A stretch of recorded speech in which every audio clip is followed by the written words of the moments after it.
Hello students, मैं DK. Agnihotri आज आपको नाइट्रोजन फैमिली के बारे में बताने जा रहा हूँ। नाइट्रोजन फैमिली में मेनली ये nitrogen, phosphorus, arsenic, antimony, bismuth, ये 5 एलिमेंट्स हैं जिनको आपको सीरियल से लर्न करना होगा। और सीरियल्स लर्न करने के लिए आप ऐसा कर सकते हैं: nitrogen Nepal, phosphorus Pakistan, arsenic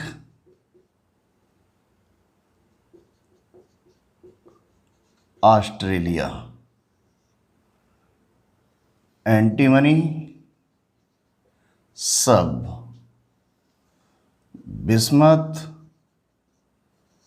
बिकेगा। नेपाल, पाकिस्तान, ऑस्ट्रेलिया सब बिकेगा, है ना। ये 5 एलिमेंट्स आप पहले इन सीरियल से लर्न करें इनको। ओके, इन 5 एलिमेंट्स को निकोजन बोला जाता है। निकोजन निकोजन का लैटिन में मीनिंग होता है सफोकेशन, है ना। ये एक लैटिन वर्ड है, इसका मीनिंग है इंग्लिश में सफोकेशन। इन एलिमेंट्स की जो कंपाउंड्स हैं ये सफोकेशन पैदा करते हैं, घुटन पैदा करते हैं, इसलिए इनका नाम निकोजन रखा गया। ओके, अब सबसे पहले हम पीरियोडिक टेबल में इनकी पोजीशन को डिस्कस करेंगे। इसके लिए पहले इलेक्ट्रॉनिक कॉन्फ़िगरेशन आप देखेंगे। इलेक्ट्रॉनिक कॉन्फ़िगरेशन में इन सबके लास्ट सेल यानी वैलेंसी सेल में नंबर ऑफ इलेक्ट्रॉन्स 5 नज़र आ रहे हैं।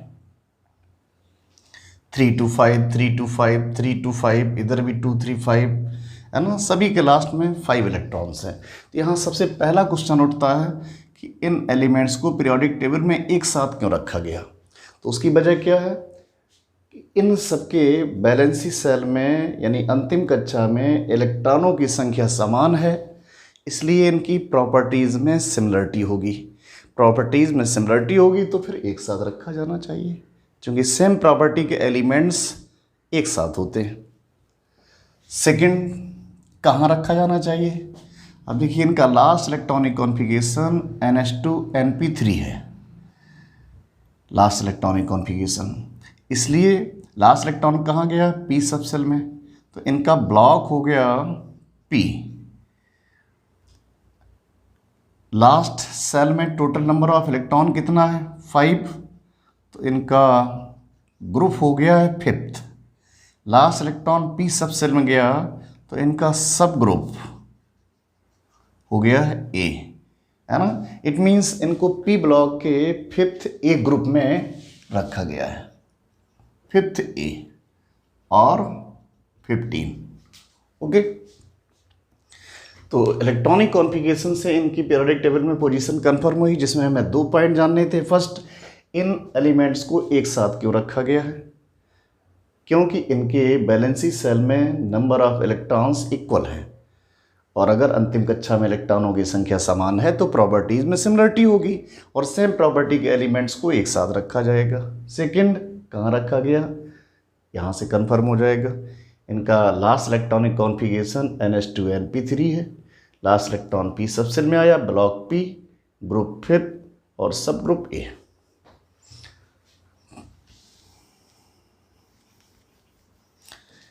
यहाँ बिस्मथ और मास्कोवियम, है ना। मास्कोवियम कम पूरी तरह से रेडियो एक्टिव है और बिस्मथ में भी कुछ रेडियो एक्टिव प्रॉपर्टी आ जाती है। ओके, इसके बाद इनके कुछ characteristics, atomic and ionic radii. इनका एटॉमिक और आयनिक रेडियाई नाइट्रोजन से मास्कोवियम तक इंक्रीज करता है, नाइट्रोजन से मास्कोवियम तक। बट नाइट्रोजन से फास्फोरस तक ये जो चेंज है, इंक्रीजमेंट है, ये रिमार्केबल है।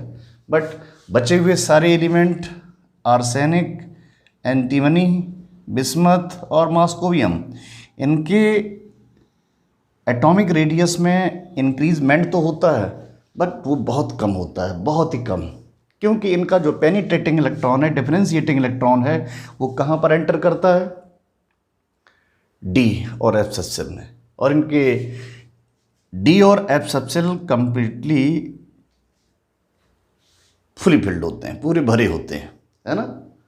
तो इनका जो कोवेलेंट रेडियस है वो नाइट्रोजन से फास्फोरस तक इंक्रीज करता है, और ये रिमार्केबल चेंज है। बट इन लास्ट एलिमेंट की परमाणु त्रिज्या में बहुत अधिक परिवर्तन नहीं आता है। Okay, atomic size up to down increase करता है, नाइट्रोजन से मॉस्कोवियम तक, है ना। नंबर ऑफ सेल्स इंक्रीज करते हैं इसलिए। एटॉमिसिटी,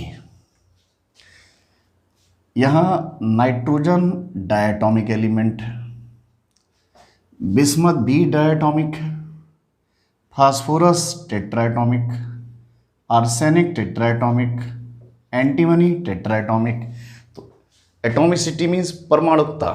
तो इस वर्ग में नाइट्रोजन और बिस्मथ डायटॉमिक और रिमेनिंग 3 एलिमेंट्स टेट्राएटॉमिक है।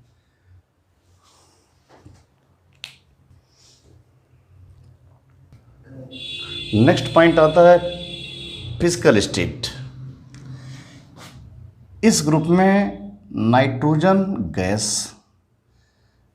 Remaining elements phosphorus, arsenic, antimony, bismuth और मॉस्कोवियम, ये सारे एलिमेंट सॉलिड स्टेट में होते हैं।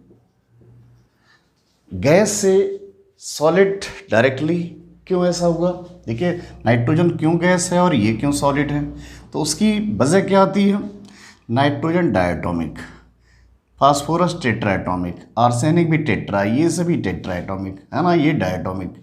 तो क्या हुआ, नाइट्रोजन का जो मॉलिक्यूलर वेट है वो 28 है, फास्फोरस का मॉलिक्यूलर वेट 124 हुआ, है ना।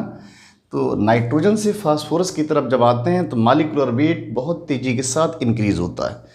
मॉलिक्यूलर वेट इंक्रीज होता है, intermolecular force of attraction increase होते हैं, है ना। यानी इनके आकर्षण बलों में भी वृद्धि होती है। क्यों? अणुभार में वृद्धि हुई, है ना। अणुभार बढ़ा तो आकर्षण बल में वृद्धि हुई, आकर्षण बल में चेंज हुआ तो इनका फिजिकल स्टेट चेंज हो गया, है ना। गैस से डायरेक्टली सॉलिड आ गया। Okay,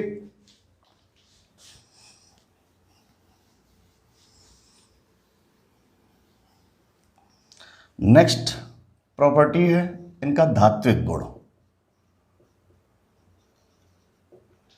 metallic nature. इस ग्रुप में नाइट्रोजन, फास्फोरस, ये दोनों अधातु हैं, नॉन मेटल। आर्सेनिक और एंटीमनी, ये दोनों उपधातु हैं, मेटलॉइड। बिस्मथ और मॉस्कोवियम, इन दोनों के पास मेटेलिक प्रॉपर्टी है, धात्विक गुण, है ना। तो नाइट्रोजन फास्फोरस अधातु, आर्सेनिक एंटीमनी उपधातु, बिस्मथ मॉस्कोवियम धातु है, दुर्बल धातु। तो कंक्लूजन क्या निकला कि ग्रुप में अप टू डाउन नाइट्रोजन से मॉस्कोवियम तक मेटेलिक करेक्टर ग्रेजुअली इंक्रीज हुआ। क्यों इंक्रीज हुआ? उसके पीछे 2 वजह है। फर्स्ट, इनका एटॉमिक साइज इंक्रीज होता है। एटॉमिक साइज इंक्रीज होने से आयनाइजेशन एनर्जी डिक्रीज होती है।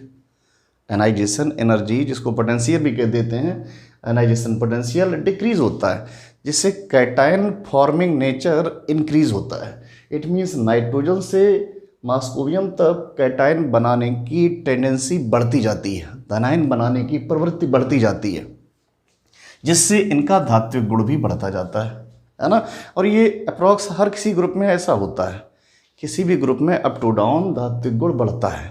क्यों धात्विक गुण बढ़ता है? परमाणु आकार में वृद्धि, आयनन ऊर्जा में कमी, जिससे धनायन बनाने की क्षमता अधिक हो जाती है। Next property, boiling point. इनका बॉइलिंग पॉइंट नाइट्रोजन से एंटीमनी तक इंक्रीज करता है। बिस्मथ का बॉइलिंग पॉइंट कम हो जाता है। नाइट्रोजन से एंटीमनी तक इंक्रीज किया, बट इसके बाद डिक्रीज हो गया। मेल्टिंग पॉइंट नाइट्रोजन से आर्सेनिक तक बढ़ता है और इसके बाद फिर ये घटता है। नाइट्रोजन से आर्सेनिक तक बढ़ा और इसके बाद फिर ये घटने लगा, है ना। आर्सेनिक एंटीमनी का कम हो गया, बिस्मथ का और कम हो गया, तो यहाँ से यहाँ तक ये मेल्टिंग पॉइंट डिक्रीज हुआ और यहाँ पर ये मेल्टिंग पॉइंट इंक्रीज हुआ। Okay, next property ionization energy.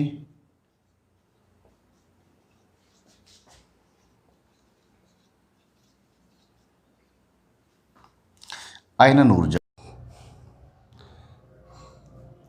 किसी आइसोलेटेड गैसियस एटम की आउटर मोस्ट सेल से इलेक्ट्रॉन को निकालने में आवश्यक ऊर्जा आयनाइजेशन एनर्जी कहलाती है। ओके, नाइट्रोजन फैमिली के एलिमेंट्स की आयनाइजेशन एनर्जी कार्बन और ऑक्सीजन दोनों फैमिली के एलिमेंट के फर्स्ट आयनाइजेशन एनर्जी से ज़्यादा होती है ना। First ionization energy nitrogen family के एलिमेंट्स की ज़्यादा है, किससे? कार्बन से भी और ऑक्सीजन फैमिली के एलिमेंट से भी। क्यों ज़्यादा है? कार्बन फैमिली के एलिमेंट्स का लास्ट इलेक्ट्रॉनिक कॉन्फ़िगरेशन रहता है Np2, नाइट्रोजन फैमिली के एलिमेंट्स का लास्ट इलेक्ट्रॉनिक कॉन्फ़िगरेशन Np3 और ऑक्सीजन फैमिली के एलिमेंट्स का लास्ट इलेक्ट्रॉनिक कॉन्फ़िगरेशन Np4। तो नाइट्रोजन फैमिली में लास्ट सबसेल हाफ फिल्ड है और half filled fully filled subcells more stable होते हैं। ये इलेक्ट्रॉनिक कॉन्फ़िगरेशन ज़्यादा स्थायी है, इसलिए इसकी फर्स्ट आयनाइजेशन एनर्जी कार्बन और ऑक्सीजन दोनों ही फैमिली के एलिमेंट से ज़्यादा होगी। ओके, नाइट्रोजन फैमिली में ionisation energy gradually up to down, यानी नाइट्रोजन से बिस्मथ मॉस्कोवियम तक डिक्रीज करता है। क्यों डिक्रीज करता है? नाइट्रोजन से मॉस्कोवियम तक एटॉमिक साइज इंक्रीज होता है। एटॉमिक साइज इंक्रीज होने से क्या होता है? आउटर मोस्ट सेल न्यूक्लियस से दूर होता जाता है। इससे क्या होता है? न्यूक्लियर अट्रैक्शन ग्रेजुअली डिक्रीज करता जाता है ना। न्यूक्लियर अट्रैक्शन डिक्रीज करता है, नाभिकीय जो आकर्षण है वो कम होता जाता है। अब देखिए, आर्सेनिक में आउटर मोस्ट इलेक्ट्रॉन न्यूक्लियस से बहुत दूर हो गया है, तो इस इलेक्ट्रॉन पर न्यूक्लियस का अट्रैक्शन और भी कम हुआ, यहाँ पर बहुत ज़्यादा था। आप इसी तरह मॉस्कोवियम में जाएंगे, यहाँ पर एटॉमिक साइज सबसे बड़ा होगा, एटॉमिक साइज बड़ा होगा, न्यूक्लियर अट्रैक्शन बहुत कम होगा, है ना। तो इस इलेक्ट्रॉन पर न्यूक्लियस का अट्रैक्शन बहुत कम हो गया। इसका रिजल्ट क्या हुआ? Ionisation energy gradually up to down decrease करती है, घटती जाती है आयनन ऊर्जा, है ना। क्यों? क्योंकि परमाणु आकार के बढ़ने से आउटर मोस्ट सेल में जो इलेक्ट्रॉन प्रेजेंट होता है उस पर न्यूक्लियस का अट्रैक्शन कम हो जाता है, इसलिए इलेक्ट्रॉन निकालने में कम एनर्जी लेनी होती। तो आयनाइजेशन एनर्जी क्लियर हुआ। नाइट्रोजन से मॉस्कोवियम तक आयनाइजेशन एनर्जी डिक्रीज करेगी। क्यों डिक्रीज करेगी? रीजन एटॉमिक साइज इंक्रीज होता है, जिससे आउटर मोस्ट ऑर्बिट के इलेक्ट्रॉन पर न्यूक्लियस का अट्रैक्शन कम हो जाता है ना। ओके,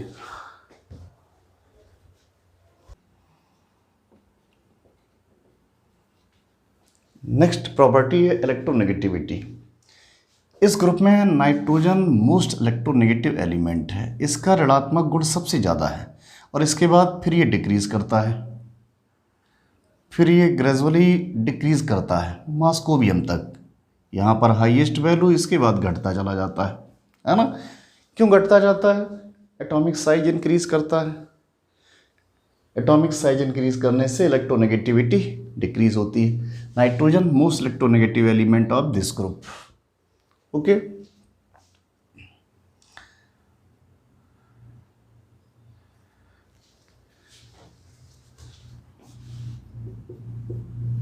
नेक्स्ट प्रॉपर्टी है एलोट्रॉपी, अपररूपता। यहाँ बिस्मथ के अलावा इस ग्रुप के सारे एलिमेंट एलोट्रॉपी शो करते हैं, जिसमें फास्फोरस के एलोट्रॉप सबसे ज़्यादा होते हैं। Allotropy means more than one physical forms of an elements, more than one physical forms of an element is called allotropes and this phenomena is called allotropy। किसी भी तत्व के एक से अधिक भौतिक रूप उसके अपर रूप कहलाते हैं और इस गुण को अपर रूपता कहते हैं। तो बिस्मथ के अलावा यहाँ सब एलोट्रॉपी शो करते हैं, बिस्मथ के अलावा। ओके। नेक्स्ट प्रॉपर्टी है ऑक्सीडेशन स्टेट।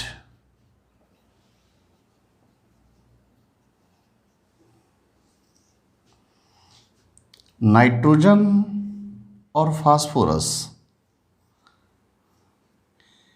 ये अपने कंपाउंड्स में -3 से +5 तक ऑक्सीडेशन स्टेट शो करते हैं, है ना, जिसमें स्पेशली नाइट्रोजन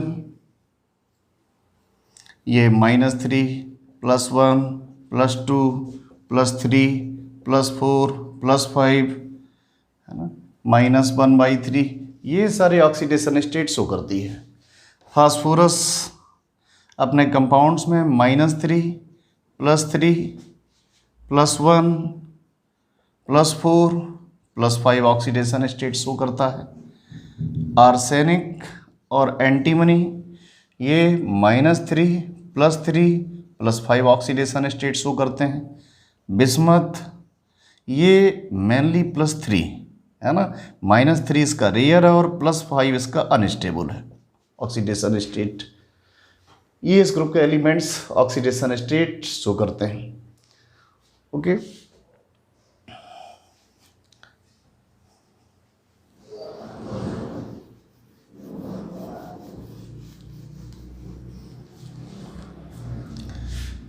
+5 ऑक्सीडेशन स्टेट की स्टेबिलिटी ग्रुप में अप टू डाउन डिक्रीज होती है। नाइट्रोजन का +5 ऑक्सीडेशन स्टेट मोस्ट स्टेबल, इसके बाद ग्रुप में नीचे आने पर ये स्टेबिलिटी कम होती जाएगी।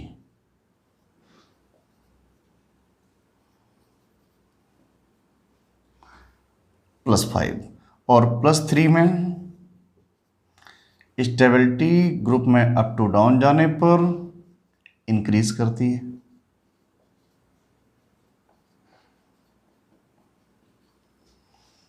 क्यों इंक्रीज करती है? Due to inert pair effect. अब जरा देखिएगा यहाँ पर, नाइट्रोजन लास्ट सेल में 5 इलेक्ट्रॉन, फास्फोरस के पास 5 और आर्सेनिक, यहाँ से इनर्ट पेयर इफेक्ट स्टार्ट हो जाता है। यहाँ पर 4s 4p सबसेल के बीच में D सबसेल आ गया। इससे क्या हुआ, 4s सबसेल पर न्यूक्लियस का अट्रैक्शन ज़्यादा होगा, 4p पर कम होगा। यहाँ 5s पर ज़्यादा है, यहाँ 6s पर ज़्यादा है। और आप देखिए इनर्ट पेयर इफेक्ट यहाँ बिस्मथ और मॉस्कोबियम में हाईएस्ट होगा, बहुत ज़्यादा होगा, यानी यहाँ s सबसेल के इलेक्ट्रॉन्स पर न्यूक्लियस का अट्रैक्शन ज़्यादा होगा, है ना। तो इनर्ट पेयर इफेक्ट के कारण क्या होगा, अप टू डाउन यहाँ +3 ऑक्सीडेशन स्टेट की स्टेबिलिटी इंक्रीज करेगी और +5 डिक्रीज करेगी। ओके। नाइट्रोजन की +1 और +4 ऑक्सीडेशन स्टेट एसिडिक सॉल्यूशन में डिस्प्रपोर्शनेशन शो करती है, असमानुपातन। HNO2 HNO3 NO+ H2O। यहाँ नाइट्रोजन का ऑक्सीडेशन स्टेट +3, यहाँ +5 एंड +2, है ना। नाइट्रोजन की +1 और +4 ऑक्सीडेशन स्टेट एसिडिक सॉल्यूशन में, अम्लीय विलयन में असमानुपातन प्रदर्शित करती हैं। असमानुपातन डिस्प्रपोर्शनेशन, डिस्प्रपोर्शनेशन मीन्स जहाँ पर एक ही एलिमेंट के ऑक्सीडेशन नंबर चेंज होते हैं, है ना, वही ऑक्सीडेंट होता है, वही रिडक्टेंट होता है, उसी का ऑक्सीडेशन नंबर इंक्रीज भी होता है, उसका डिक्रीज होता है। नाइट्रोजन +3 था, +5 हुआ, +2 हुआ, ऑक्सीडेशन हुआ, यहाँ रिडक्शन हुआ। ओके, फास्फोरस के जितने भी मिडिल ऑक्सीडेशन स्टेट्स है ना, ये एसिडिक और बेसिक दोनों ही सोल्यूशन में डिस्प्रोपोर्शिएशन शो करते हैं। एसिडिक बेसिक दोनों ही सोल्यूशन में डिस्प्रोपोर्शिएशन शो करते हैं। ओके, नेक्स्ट प्रॉपर्टी है बैलेंसी। देखिए, इस ग्रुप के सारे element nitrogen, phosphorus, arsenic, antimony, bismuth, ये सब ट्राईवैलेंट कंपाउंड्स बनाते हैं, ट्राईवैलेंट। लेकिन फास्फोरस, आर्सेनिक, एंटीमनी, बिस्मथ ये पेंटावैलेंट्स कंपाउंड भी बनाते हैं। नाइट्रोजन कभी पेंटावैलेंट कंपाउंड नहीं बना पाता है, ये 5 कोवैलेंट बॉन्ड नहीं बनाता है, जबकि ये एलिमेंट है ना 3 कोवैलेंट बॉन्ड भी बनाते हैं और 5 भी बनाते हैं। ये 5 क्यों नहीं बनाता है? देखिए, इसका atomic number 7, configuration 1s2 2s2 2p3, valency shell में 5 इलेक्ट्रॉन्स।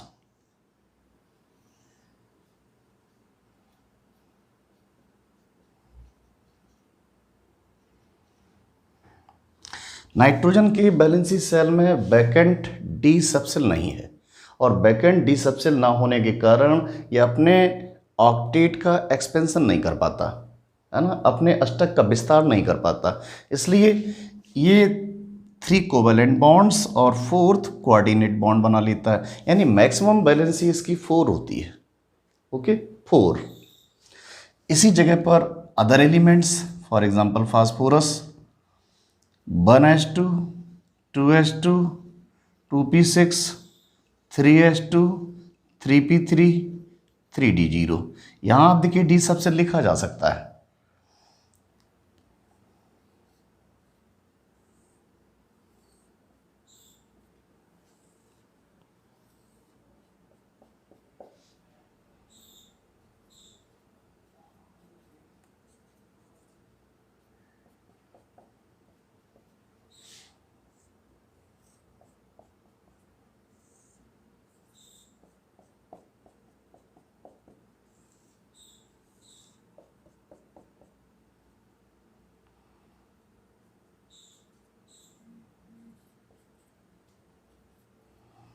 ये ग्राउंड स्टेट का कॉन्फ़िगरेशन और ये एक्साइटेड स्टेट है। आप देखिए, एक्साइटेड स्टेट में इसका 3s का इलेक्ट्रॉन 3d में ट्रांसफ़र हो जाता है। यहाँ नंबर ऑफ इलेक्ट्रॉन्स अनपेयर्ड कितना हो गया? 5।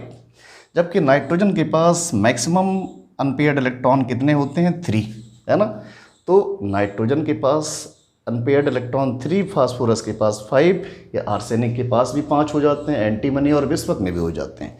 यहाँ पर ये सारे एलिमेंट अपने ऑक्टेट का एक्सपेंशन कर लेते हैं, अपने अष्टक का विस्तार कर लेते हैं, लेकिन नाइट्रोजन नहीं कर पाता है, क्योंकि इसके बैलेंसी सेल में डी सबसेल नहीं है। यहाँ 2d नहीं, 2d 0 नहीं लिखा जा सकता है, 2d सबसेल नहीं होता है। क्यों नहीं होता है? आप क्वांटम नंबर्स में पढ़ चुके हैं। 2d सबसेल के लिए प्रिंसिपल क्वांटम नंबर का वैल्यू 2 और एजीमुथल भी 2 होता है। ये दोनों वैल्यू कभी भी इक्वल नहीं हो सकते हैं। It means 2d subshell possible नहीं है। ओके, तो इसलिए नाइट्रोजन कभी भी अपने ऑक्टेट का एक्सपेंशन नहीं कर पाएगा। इसकी वैलेंसी 3 और 4, है ना, यानी इसमें 3 कोवैलेंट बॉन्ड बनाएगा और 4th कोऑर्डिनेट बॉन्ड बनाएगा। ओके, तो इस तरह से आप इनकी वैलेंसीज को जान सकते हैं। तो ये नाइट्रोजन फैमिली की करैक्टरिस्टिक थे। इसके बाद हम लोग आप इसके कंपाउंड्स को पढ़ेंगे, स्टडी करेंगे इनके कंपाउंड्स का। तो प्लीज़ अगर आपको मेरा वीडियो पसंद आता है तो आप इसको लाइक करें, शेयर करें, जिससे और भी आपके साथियों को फ़ायदा हो सके और मैं भी आपके लिए अच्छी वीडियो ला सकूं। Okay, thank you.